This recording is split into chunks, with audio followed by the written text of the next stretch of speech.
Are we ready for another round? We've got 2 left. Are we ready for the next one? Very glad to hear it. You know what, we're going to do the clap slightly differently. James, I think I'd like you to start the clap for me, if that's all right. So you're going to clap by yourself, and the people around you will join in. Then everyone will join in. It's your moment. You own this, okay? All ready? All right, so on the count of 3, start the clap for me, just James. James, I'm going to say give it a bit more. Lovely. Now the people around James. Very good. Now everyone gets it.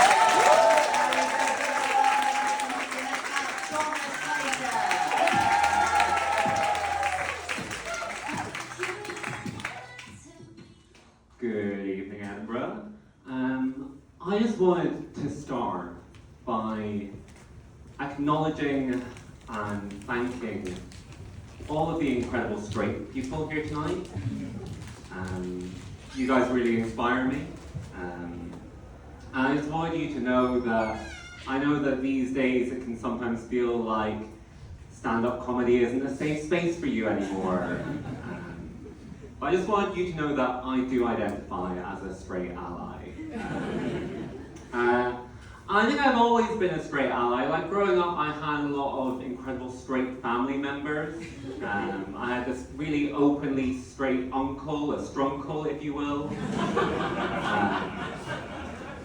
And so I do think that I've always been a straight ally, but I think it's more important now, more than ever, guys, to be a straight ally, because it's hard. It's hard being straight, isn't it? Not a lot of sympathy for the straights these days, is there? Not a lot of sympathy. I mean, don't get me wrong. It was bad, what you did. As a people. Not you individually, I'm sure. Less sure on you. And that's why I think, but you know, that's all past now. We're all friends now. No harm done, metaphorically speaking. And that's why I think it's really important to be a straight ally. And I love straight people. There's so much to love about you. I love your culture. Some people say there's no such thing as straight culture. Have they not heard of Weatherspoons? But I do worry about you. I worry particularly about your kids. You know, the straight kids these days, where are their role models? You know? You used to have all these incredible minds like Shakespeare and Eleanor Roosevelt and James Dean. But you look at your community leaders now, and who do you have? It's Elon Musk, Andrew Tate, Liz Truss. Liz Truss again as a lettuce. But that's who you chose, and I do want to listen. I think that's really important that I listen as an ally. I really try and listen to straight people. I listen to a lot of straight people, particularly straight men, but then, don't we all? I was listening to a straight guy just the other day. It was on Grindr, actually. A lot of straight guys on Grindr. Any straight guys here tonight care to explain why you're all on Grindr? Finally a way to shut you up. Okay, good. I will pocket that for later. But the nudes that straight men send me on Grindr are incredible. I'm really sorry, Mum. The nudes, this is the first time she's seen me do comedy. Likely the last. The nudes that straight men send me on Grindr are incredible. They're like artworks. And it's astonishing that you manage to convey in a simple photo of an erect penis mansplaining. You know? It really is quite extraordinary, it really is. Do you mind me asking, are you straight? Yeah, oh, lovely. What's your name, my friend? James. Lovely to meet you, James. I have incredible straight dar, as you just saw there. Just anyone who makes me feel a little bit unsafe. That was a joke, We're all friends now.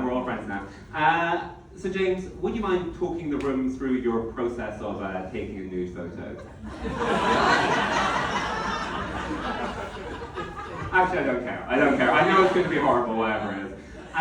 But what I would advise, James, next time, when you're wanting to take a cheeky little nude, Find a big window with like a lot of natural light coming in. You listening? And try and resist the urge to expose yourself to your neighbours. I know you might feel that they want to see you, but I promise they don't. But just use that light, gentle 3/4 profile, quick pick, keep it simple. You got that? Lovely. This was a beautiful moment. Yeah, you just got queer-eyed. But you do have some funny quirks, straight people, you really do. I've got a friend of mine, another gay man. I know, there's a lot of us, isn't there? And he dresses a bit more, bit fruitier, shall we say, you know? Like if I'm a strawberry, he's getting butt fucked by 7 guys and a kumquat.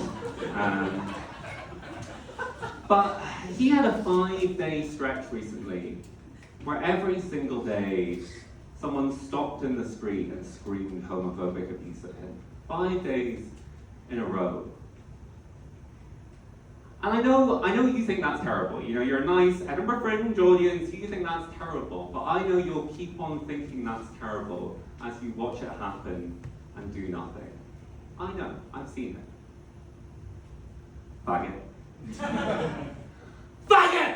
Faggot! Faggot! Faggot! Faggot! 5 days in a row. But it's fine. It's fine. I promised him I won't do it again.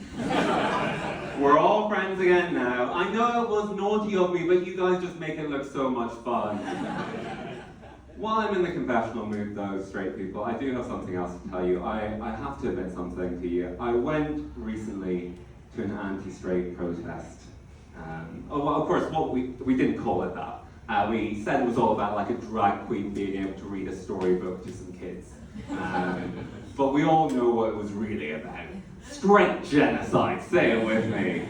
And there was 2 sides to the protest and counter-protest. And on one side, my side, were all like the queers and the weirdos. And then on the other side was some very reasonable members of the community who just wanted to come and express their views about gender, and to do that by dressing up in Nazi paraphernalia and screaming pedo, pedo. And who among us haven't? Yeah? Right? Yeah? Vigorous. I knew I recognized you. And there was this woman on our side who was like leading the sort of chants, and she was doing a great job. I do think she might have been straight, but it's important to lift up straight voices, that's what I say. And she was doing a great job, you know, showing what community looks like, Nazi scum out, etc., etc.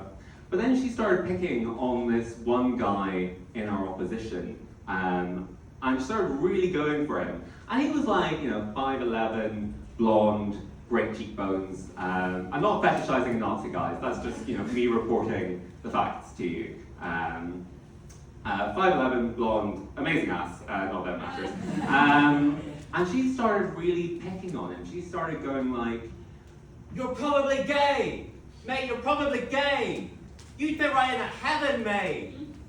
Heaven, I should explain, is like a gay nightclub in London. And other than saying this, I don't know why I'm bothering. It's the Edinburgh Fringe. You're all from fucking London anyway. But she was doing these shots, and I was appalled. I was like, this man is wearing a Nazi eagle badge and a baseball cap, and I'm sorry, but no gay man, no matter how self-hating, no matter how closeted, is wearing a baseball cap. Now that man was definitely straight, but I do know a thing or two about straight men, so I remembered that and grabbed that megaphone off her and started screaming at him, "Big window, 3/4 profile!" I love you to bits, straight people. Have a lovely evening.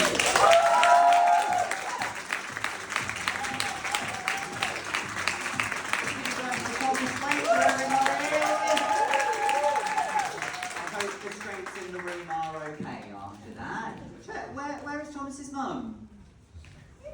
Oh, hi! Are you proud? Yeah, great!